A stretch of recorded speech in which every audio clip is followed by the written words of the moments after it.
Happy to be talking today to Erik Michaels. Now, I first heard of you, Erik, when you were interviewed by Michael Dowd on his Post-Doom series in the middle of last year.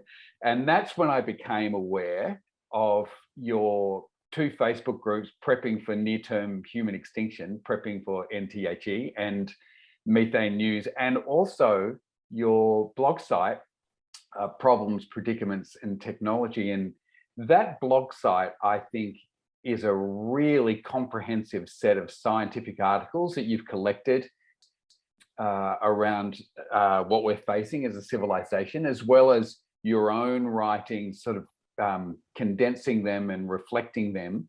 And I don't think there's too many days that I go through now without being on one of those three sites. So really a big welcome to you. Thank you for your work, and nice to meet the man behind the blog. Welcome, Erik.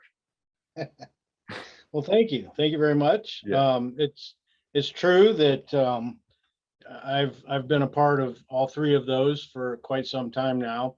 The blog is actually the newest component, and it well, it's I sort of debated about it quite a bit before I actually started writing it. But what happened is I needed something public to actually, I guess, utilize as links to try to explain to people why we are where we are. And you know what I'm saying? Yes, I do exactly. And I'm going to sort of lead you into a question there on that, because, you know, that's one of the reasons that I really love your writings. I think you're very clear, you're very direct, in an unemotional way, I have to say, just like bang. And I've really enjoyed reading it. And I'm going to read, I'm going to start at the bottom line here and just lead you in a little bit, because this is from one of your blog posts. And I'm mixing two pieces together here, but you've written, climate change is a predicament. A predicament has an outcome, not a solution or an answer. Solutions and answers are reserved for problems. Wikipedia calls a predicament a wicked problem, but this doesn't change the simple fact that predicaments or dilemmas do not have solutions. It does not matter 1 ounce how civilization is powered. It is unsustainable, meaning that cannot be sustained no matter what is powering it. So can you dig into that a little bit, Michael? I'd love you to talk about predicaments and problems. I'm Erik, actually, just so you know. Oh, Erik, sorry. Why did I call you Michael? It's okay. You've called me Michael before in the group, and it's like, oh, well, he's got my last name partially correct there, but because I met you through Michael. Yeah. Yeah. Anyway, the bottom line is, so many people get confused with regards to, they get distracted, they get into all this energy and reducing emissions and basically components of attempts at reducing climate change, but they completely and entirely ignore ecological overshoot. And the problem is ecological overshoot actually is causing climate change. So if you don't tackle ecological overshoot, you're not going to accomplish anything with regards to reducing climate change. That's why precisely all these attempts at reducing emissions have utterly failed. I mean, completely miserably, because people want to continue civilization basically without making any real changes. And that's, well, plainly put, it's impossible. We don't have a choice. This is dictated by overshoot. We can't continue things the way they are going. I mean, there's just no way. So just in case there's anybody watching this, and there probably isn't, because of I think we've covered this in other of my interviews, but what do you mean by ecological overshoot? Let's just start right there, right at the beginning. Well, ecological overshoot is basically kind of more or less the combination of all the predicaments on my blog, which cover things like pollution loading, energy and resource decline, climate change, disease, sea level rise, the disappearance of the cryosphere. I mean, all of these things are caused inevitably by ecological overshoot. And ecological overshoot is basically humans are very intelligent creatures. We have figured out with our opposable thumbs and hands how to make tools.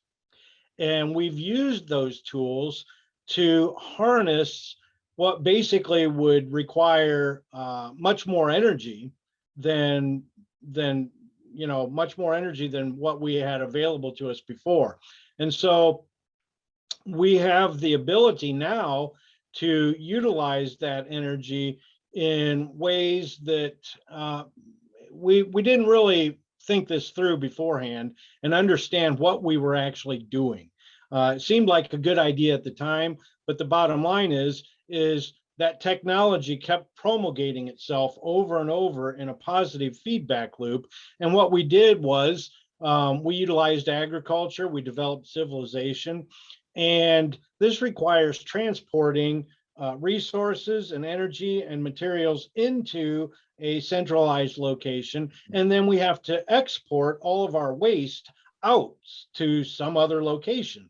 Inevitably, a lot of people have this idea that of somewhere else. Their idea is, well, we have to take all this waste and get rid of it, put it over there somewhere. They're basically the problem is there is no such thing as a way in nature. It has to go somewhere, and that waste is going to come back and haunt us sooner or later. I mean, there's just no way. And what we did by burning fossil fuels, of course, we inevitably made problems even worse for ourselves by throwing all this carbon dioxide into the atmosphere, which retains heat a lot better than what we had before. And that's what's causing climate change in the form of global warming.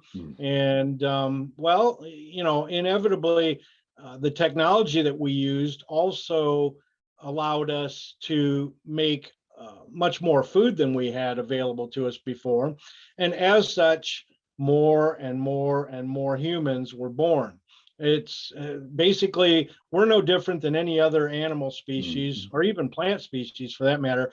If there is energy to be had, we will procreate and make more of us, and so we're basically a function of the food supply itself. If there's plenty of food, we will continue expanding to fill every niche we can find. And that's what we have done. We're in every area. I mean, we don't have a huge presence in Antarctica, but we're there all the same anyway. And but they're planning, but they're making plans. Same with the Amazon. They can't get there fast enough. Yeah, that's right. And it's funny because just recently I've been tackling some of these absolute outrageous claims from some people that we can colonize space and mine asteroids and the moon and go to Mars and build space colonies. I mean, I realize, I understand a lot of people have no concept of what the Van Allen belts do for us and what the ozone layer does for us. They don't realize that being in space is toxic. You have to have proper shielding, and even then there's no guarantee that you're not going to get some form of radiation. I mean, people that go up there, they're under very, very scrutinizing medical procedures to make sure that they're actually healthy and can stay safe. And it's not like there's a hospital up there on the International Space Station. I mean, this idea that people have is just nuts. Look, there's a few nutty ideas out there. I mean, that's one of them. I mean, I can't even entertain the fact that we're going to somehow escape this planet and live on another one. I'm just not even going to go there because it just seems too ridiculous to think about. And even if in this 1 in a billion chance that it were possible, who the hell would want to do that? who the hell would even want to do that? But like leaving that aside, it seems like there's a big chunk of the population that think we have no problem. And then maybe there's an even bigger chunk of the population that goes, yeah, we have a problem, but we can fix it. And this idea that and look, so many really intelligent people that I know still want to talk about electric cars. They still want to talk about solar panels and wind power, and it's like the only thing they can think about is the overheating aspect, when it's multiple levels all at once. And even the overheating aspect is not addressed by solar and wind and electric, is it? No. Too many people don't understand that they don't understand, first off, the basis of our existence to begin with, which is biological in nature. We require all this biodiversity, all the other plant and animal species on this planet to actually sustain our presence. And if we're in a mass extinction, which we are, and we are, of course, overheating, as you point out, with climate change, we're basically removing all of these other species. How long is it before it's kind of like a game of Jenga, where we're removing species one by one out of this tower.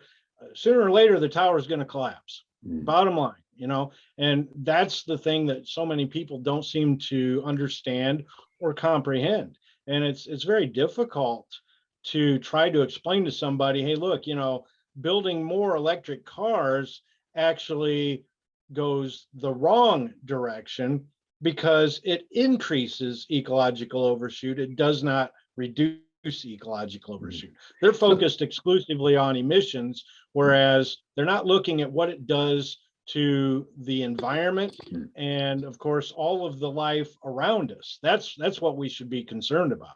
And when you say the environment, I just want to pick this apart, because this is something that I meet over, and I think all of us do really meet over and over and over again. So we're talking about the mining for the batteries, for the metal, right, the making of it. What else are we talking about with electric cars? The transport of the materials, the pollution, right, that's created by the making of it all. The fact is, we simply do not have the actual mineral resources to replace all of the internal combustion engine cars over to electric vehicles. Number one. Number two, the electrical grid is not actually prepared or ready for that type of a transformation, and it never will be. Once again, we don't have the mineral wealth to build out the infrastructure necessary, the strengthening of the grid, and so forth and so on. The electrical grid is actually supported entirely by the fossil hydrocarbon platform. If you don't have, for instance, the roads and heavy diesel powered equipment to work on these electrical facilities, you can't maintain them or replace them. You're not going to have electric vehicles building out electrical infrastructure. That's like the idea that we're going to transform all of our mining trucks over to electric vehicles. The sheer weight of them kind of prevents them from becoming reality. The batteries would be too big. They don't last long enough. You just can't get enough energy from them for that to be economically viable, especially now that we're into degrowth. A lot of people don't realize that, for instance. They don't realize that that we actually reached peak oil in October of 2018. Well, let's veer that way, because you're one of the few, I think, on your sites, you're one of the few people that really engages with that. I mean, mostly it's an anti-oil, anti-fossil fuel voice that we get in this space, and fair enough, because it's so destructive. But you're one of the few that actually talks about the problems that peak oil is bringing right alongside the predicaments that we're in as a civilization due to overshoot. Well, this is part of overshoot, isn't it? Like, could you just talk about that a little bit? Well, first off, a lot of people tend to forget that how we eat is powered almost exclusively by diesel-powered tractors, agricultural equipment, sprayers, things that all the planting machines, all the pesticides, fungicides, fertilizers, herbicides, you name it. Basically, all this comes from fossil fuels. Without the fossil fuel, of course, hydrocarbon platform, agriculture as we know it today can't actually exist. Now, that's just the very basis, the very bottom layer that supports civilization. So that doesn't even begin to include the electrical grid. The next step, of course, is we have to have water. How are we getting our water? Well, we pump our water from our rivers, our lakes, our streams, and the aquifers. And every once in a while, in some areas, we do it from the ocean, utilizing plants that remove the salt and impurities from the water, which is very energy intensive. And so, a lot of people don't realize that without all this pumping of water and agriculture, we can't really live in cities. We would have to be dispersed across the landscape like we were in the 1800s. And I really seriously doubt that life was all that bad back then. Nobody knew any better. So to them, it was really no different than today. It's one of those things, isn't it, where then, when you're talking like this, then, I'm just playing devil's advocate, really. Imagining people hearing this and going, but, oh, we'll always find more oil, although, they'll always keep finding, they'll find enough oil to support that. And that may mean, well, we go off into the Arctic and we mine in the Arctic, and we know we can't do that because we're destroying the Arctic anyway. So this is what you mean by the predicament. We have to find more oil to support the electrical grid that supports the civilization. But in the process of finding more oil, we're destroying the civilization that we're living in anyway. We can't wiggle around it. So having reached peak oil, which was what, 2008? Did we get to, it was a peak oil 2018 was global peak oil. We reached peak conventional oil in 2005, 2006, somewhere in that neighborhood. And that is actually what triggered the great financial collapse of 2008. And that's what a lot of people don't realize is everything, our entire lives are based entirely on energy. Without the energy from fossil fuels that we utilize daily, everything that we know of, this broadcast, for instance, would be impossible without that. The electronics that you and I are using, impossible. The desk that this is sitting on, I wouldn't have that. I would have to build my own desk out of a tree log somewhere. I mean, these are things that people just generally they don't often think about because they have faded into the background for most people, and they don't actually realize how each of these devices came to be.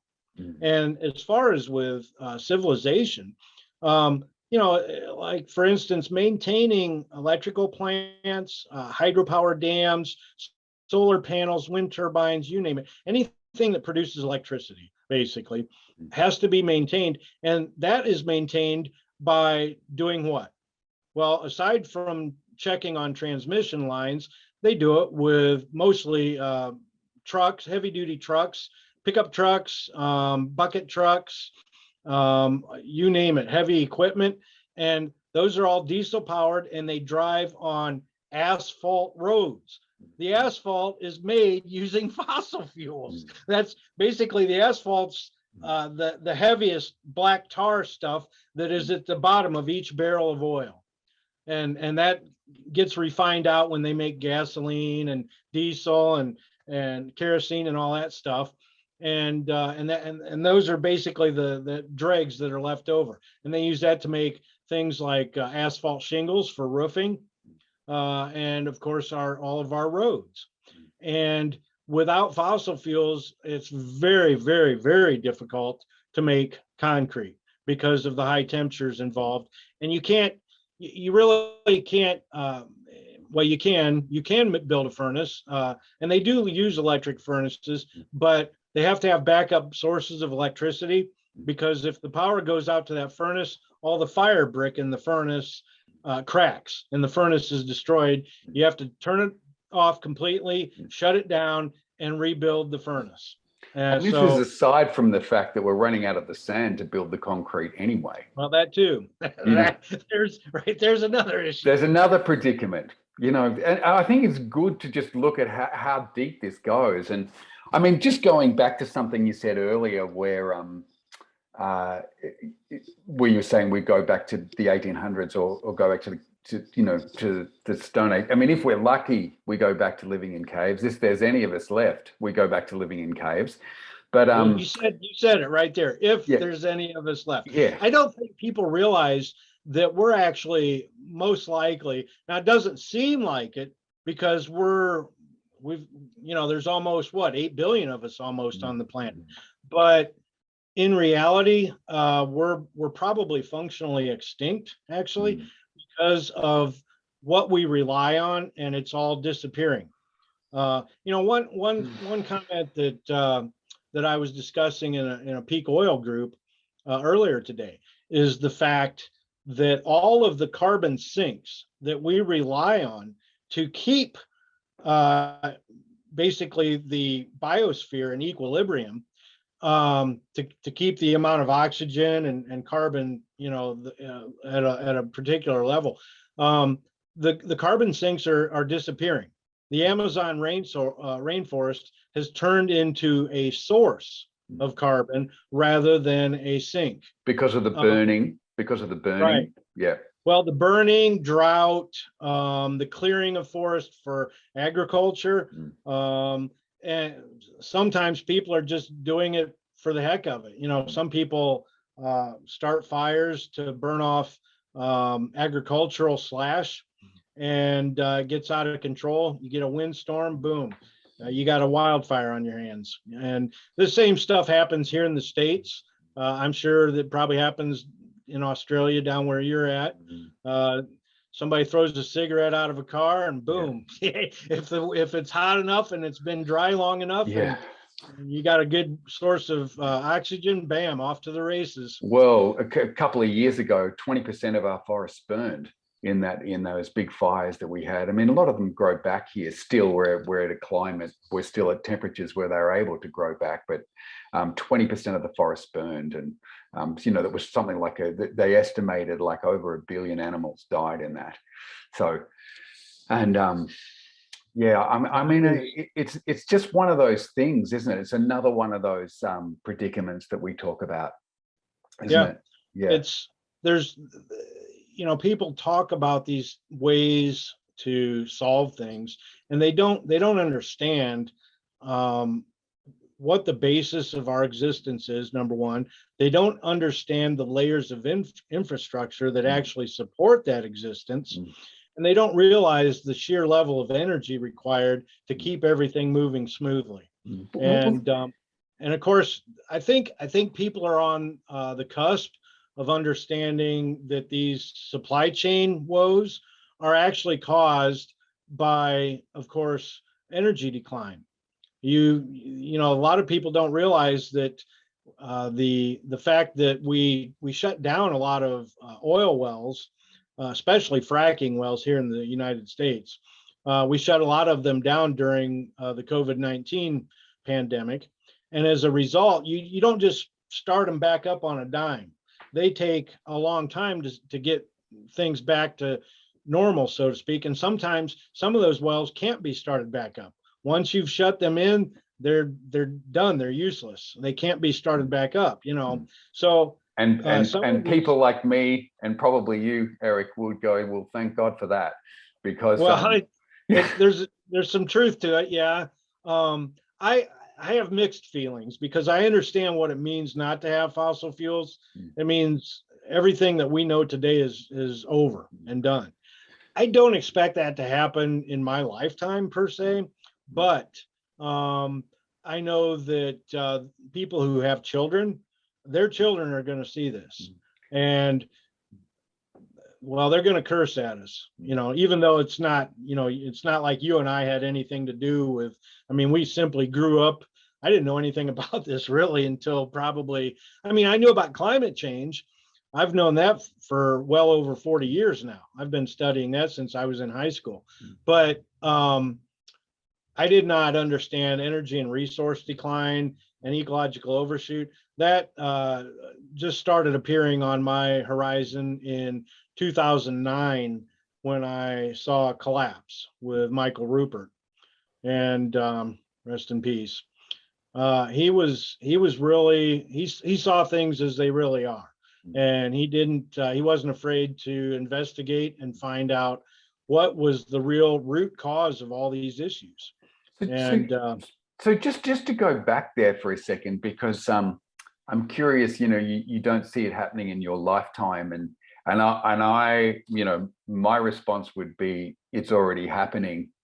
Well, that's true. Now. That's true. Yes. I'm simply stating that I don't think we're going to be living in the 1800s within the next 5 or 10 years. And I can't say for any, I can't really claim that. I mean, naturally, if we were, let's say we were 20 years ago, I might be able to live out my natural life.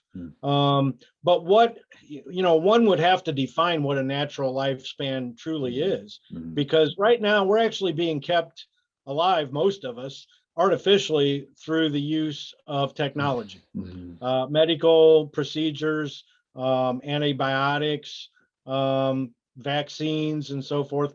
Just imagine if we didn't have all that, how long would we really live? There's another predicament right there is the medical industry. Without that, most of us probably wouldn't make it past the age of, I'd say probably somewhere in between the ages of 50 and 70. And I'm already in that age bracket. So how much longer can I be guaranteed to live? And once again, the truth of the matter is nobody's guaranteed even tomorrow. In fact, I got some bad news this morning from my mom. She called me and let me know that Dad had another stroke last night. Oh, I'm sorry to hear that. And thanks. He's got MSA, multiple system atrophy. It's kind of like Alzheimer's, but he's been recently. This is like the second or third stroke he's suffered in as many months, and he's probably he's going downhill pretty quick now. So it's not going to be too much longer. I give it less than a year. And because he's already actually outlived the predictions the doctors gave him in 2015 when he had his first stroke. So he's had about I think he's had about 5 mini strokes since then. And this one's bad. He's now immobilized. He can't get out of bed. So it's getting there. I mean, there's so many reminders. I mean, this is a very strong one and a very personal one for you, Eriks, but there's so many reminders of our mortality when you're walking through this particular field, isn't there? You can't write the sort of things you write or read the sort of things that you the articles you publish without being very aware of our mortality and the fragility of life. So you're getting a big taste of it right now by the sound. Yeah, exactly. And I think it's very important for people to never take these moments for granted, even if they seem mundane or boring or moments that they'd rather not have. They should actually cherish every moment. And that's kind of precisely the whole point of my blog, is to get people to live now, live today, live now, get out there, do what you love. Why put it off? How many people work a traditional 40-hour work week, and are they really satisfied with that life? Is that a life that they want to continue? Are you happy making all this money for somebody else? Because ultimately that's what they're generally doing. Even myself, I owned my own company, and well, I still do. But I always worked for my clients, So I was getting all that money myself, and then I would have to spend all that money to hire people and pay all the bills, pay for the insurance and the equipment and the vehicles and so forth and so on. And I realized, I realized in 2013, because of energy and resource decline, that my company was going to be one of the first companies, just like many restaurants, to basically kind of more or less go out of existence. And for those people who don't know me, I am a professional MC and officiant. So I, of course, would provide all of the music, the entertainment, the announcements. I would introduce everybody and basically run a wedding reception from start to finish. And in 2004, I became an ordained minister. And by kind of call it fate, if you will, but we were actually providing the music for a ceremony, and the minister didn't show up. And of course, this made the bride. Let's put it this way: she was crawling up the walls, and it was my job then to try to calm her down and get her to relax and so forth. The minister finally showed up, but I thought to myself, how hard can it be to perform a ceremony? I've been performing these receptions for 30 years. It certainly can't be that difficult. And so that was what I did. I started performing the actual ceremonies, and I loved it every bit as much as I did the reception. So it was really really something that was unique, and I think it's one of the best jobs anybody could ever have. I truly loved it. But that's the reason that I tell people, hey, look, if you're in a crappy job, what do you want to do? What do you really want to do? Yeah. And get out there and do it. I want to encourage them to get out there now, do it, because you're never guaranteed tomorrow. I think that's a really good, it's a really good idea to take with you, even in your interactions with other people. And that could be, I just want to expand on that, because that could be like, I need to open more and love this person more in this moment because I don't know about the next moment. Or it could be, I need to tell this person to go away because I'm tired of this and I'm not taking any more of this, now, because I don't have time for this. It could be one of the two. But you've got a very valid point there. There are, unfortunately, ultimately it's actually this civilization that creates the very toxicity that makes people toxic to begin with. They often learned it.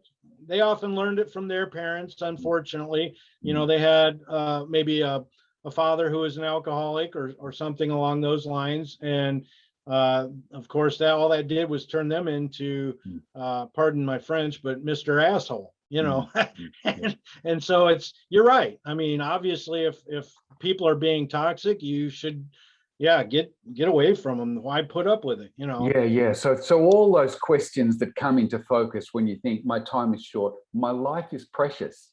My life is precious. This whole concept. And one of the things, just going back to your being a celebrant, being ordained and running ceremonies for people getting married, one of the things you talked about in one of the blogs that I recently read, which I really liked, was this: how when young people get married, it's often a commitment that's too big for them, and they get divorced. But there's another commitment that we can't get away from. And that is to the planet itself. To nature, right? To nature. Well, see, this is the thing. A lot of people don't realize that we have a relationship to nature. They forget that it's all those plants and all those other animals out there that actually support our very existence. Without the ecosystem services, that those plants and animals provide, we don't have habitat for us. And as a result, we go extinct.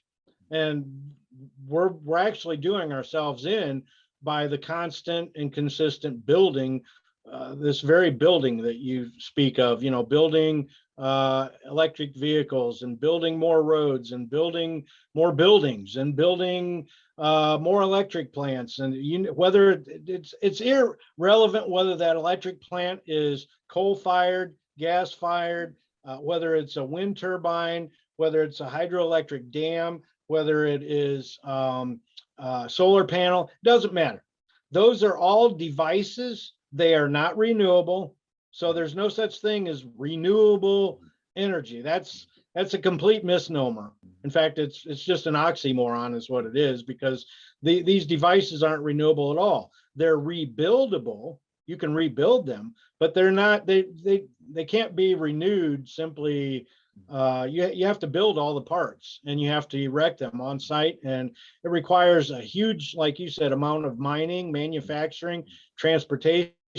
And without the fossil fuel hydrocarbon platform, guess what? Boom. You can't maintain those devices. And they have a very limited lifespan of about between 20 and 30 years. And so basically, okay, yeah, we're going to, I have no doubt that society is going to put all this work into all this infrastructure, but what's it going to be like when we run out of the ability to maintain the fossil fuel platform? Yeah. Once that's done, the game's over, and it'll probably be even before then. In fact, I expect that industrial civilization will probably collapse here within the next 10 years. I just want to, because there is a way, I know you're very settled in this information, and I'm getting more settled. I think I'm sort of 5 years in, I'm getting more settled. But, we talk about it in a very matter-of-fact way. We're talking about it in a very matter-of-fact way, but it's not always like that when we're coming into the information for the first time, or even on a day-to-day basis. I can have moments where I'm really affected by what I'm reading and seeing, and or periods of days or sometimes weeks where I really feel it. And I want to quote you from something that you wrote here and ask you about it. So you wrote, "I, like many others who come into contact with the stark knowledge and implication that the science of ecological overshoot provides, also had to deal with the repercussions of grief, not just our own individual death, but those of countless other individuals, as well as plants and animals, and comprising millions of other species as well."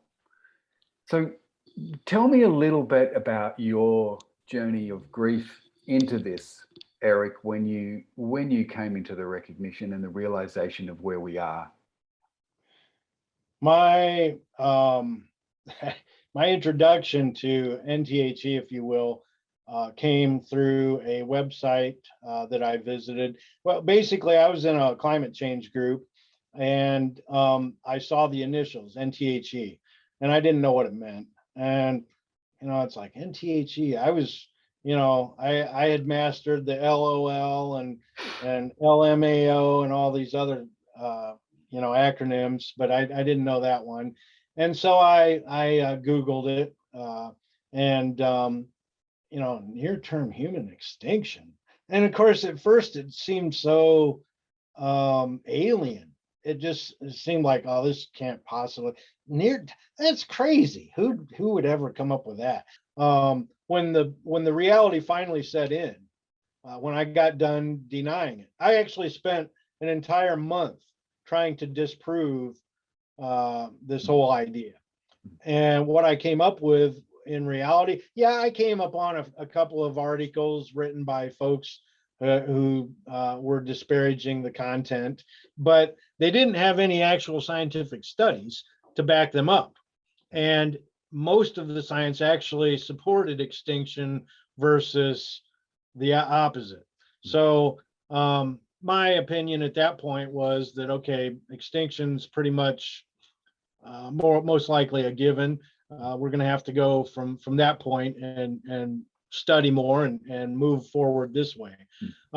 Once I accepted that, it still takes a long time, and you go through, you actually go through the stages back and forth. Like you'll go through, once you get done with denial, you get into the bargaining phase where, well, if we just do this, or, well, but if we just start today, if we just, if we get started today, it's, and I'm sure you've heard all this a million times, so it's not new to you, but, and you get people that start all kinds of nonsensical arguments over how we can stop climate change. And the bottom line is we can. It's irreversible. We have to learn how to live with things the way they are right now. And the way, basically the way it works is, this is exponential change. So it's not a nice linear thing. It's wham, exponential. And the changes are going to catch a lot of people by surprise, unfortunately. Yes. So just to continue on that, so the bargaining phase, and then let's just go on there. Then anger is another one. Like and I relate to all of this, like being so angry at the oil companies, for example, or so angry at the politicians that are ignoring what we should be doing, or so angry at this person or that person, or like a constant anger that no one's doing anything. Even though there's nothing that we can do now to stop it anyway.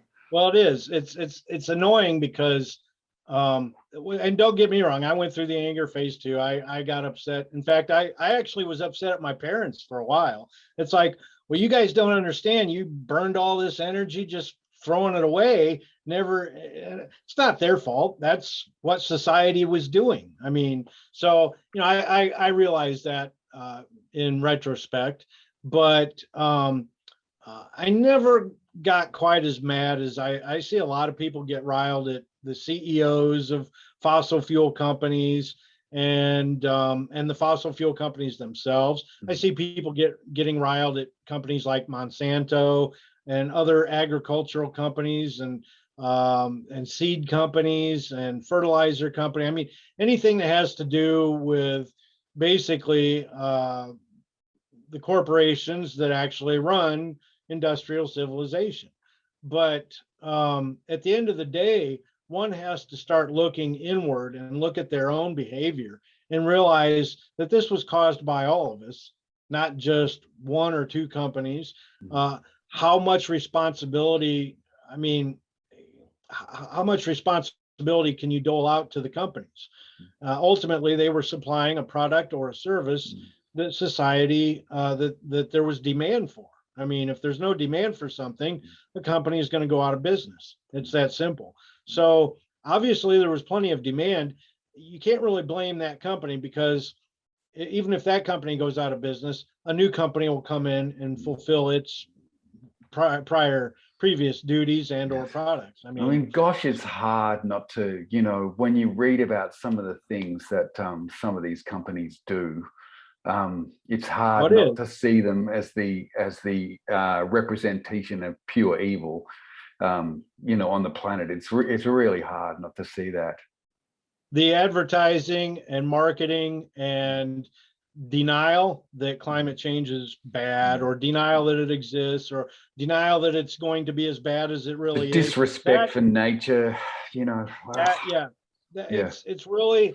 But when a person looks at what society is all about today, the monetization of it, and that everything's about money, what do you do? Facebook, Google, everything's all about the making of money and the engineering of more propaganda. So really, playing the blame game just doesn't really help, because that's how society is.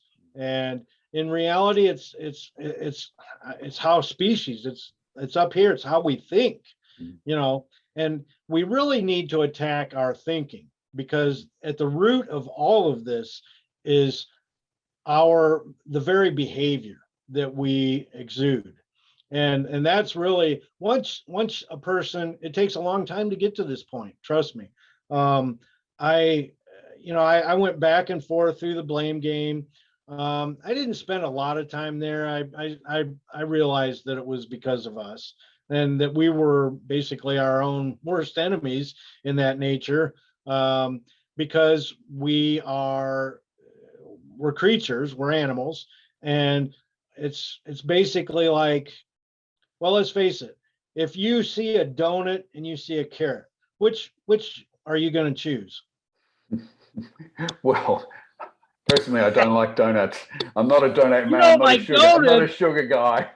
But Oh, I know it's really? different over there Wow. in the States. But I take your point. I take your point. Yeah, yeah. And I think most people, at least anybody who likes donuts, they're going to choose a donut before a carrot any day. And it's because the donut contains more energy than the carrot does. We're energy freaks. There was an experiment. Well, it wasn't really an experiment. It just sort of happened.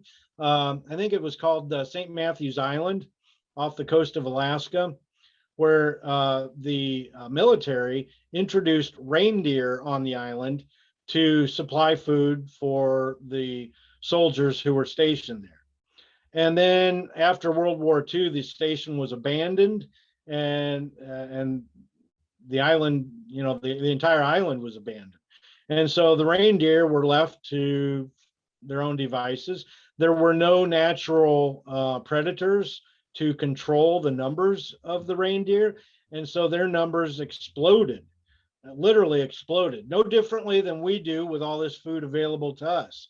And then came the problem of ecological overshoot. They decimated the lichen and mosses that were their source of food on the island. And within like 2 or 3 years, the population had crashed, and they actually went extinct on the island. They became functionally extinct, and because there wasn't enough food anyway, the rest of them died off too. So let's just complete that process, because we're running through the stages of grief, and Right. because after the anger, the sadness, and the acceptance, and Yes. and where are you in regards to those? The depression, the depression still comes and goes. Honestly, I don't really see a way for it not to, because of the fact that all these things that we know are going to happen are now beginning to happen in earnest. And so it's very difficult. I came upon a book. In fact, I was busy actually writing an article today, and I'll have this article finished before the end of the week and publish it. The actual article itself is based on the fantasies that we like to tell ourselves, kind of like the stories about space colonization and stuff like that. But going back to depression, this book, I post a link to it in the article, and it basically shows ecological overshoot.